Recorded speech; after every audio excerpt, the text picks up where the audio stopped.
Kakinada rural మండలం వాకలపూడి ఎన్టీఆర్ బీచ్కి నిత్యం సందర్శకుల తాకిడి ఉంటుంది. ఆదివారం పండుగ రోజుల్లో దాదాపు 5,000 మంది వరకు ఇక్కడికి వస్తుంటారు. కుటుంబాలతో సహా అందరూ తరలివచ్చే బీచ్లో సరదాగా సేద తీరుతారు. బీచ్కు సందర్శకుల తాకిడి ఉన్నప్పటికీ మౌలిక వసతుల కొరత మాత్రం పట్టి పీడిస్తోంది.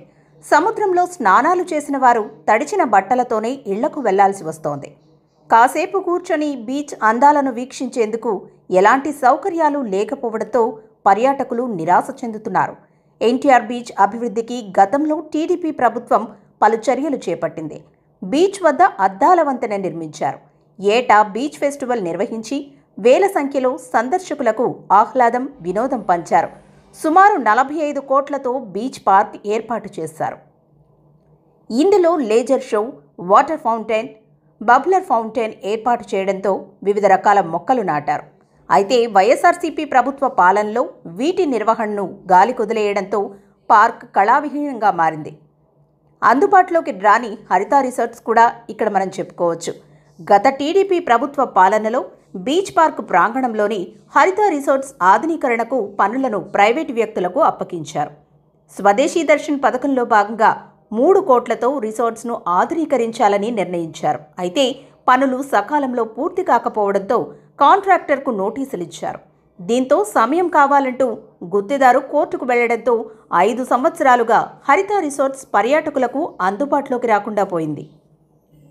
ముళ్ల చెట్లు పెరిగి అటువైపు వెళ్లే దారి కూడా మూసుకుపోయింది. వినోదంతో పాటు విజ్ఞానాన్ని అందించేందుకు బీచ్లో కాకినాడ అర్బన్ డెవలప్మెంట్ అథారిటీ ఆధ్వర్యంలో TU-142M యుద్ధ విమాన ప్రదర్శనశాలను ఏర్పాటు చేశారు. దీనిని గత వైఎస్ఆర్సీపీ ప్రభుత్వంలో శ్రీకారం చుట్టారు.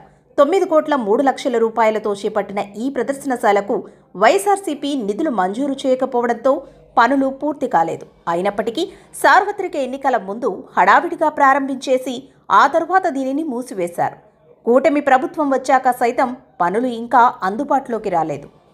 టీడీపీ ప్రభుత్వ హయాంలో బీచ్లో శిల్పారామం కూడా అందుబాటులోకి తెచ్చింది. ఇక్కడ వాటర్ పార్క్ కూడా నిర్మాణం జరిగింది.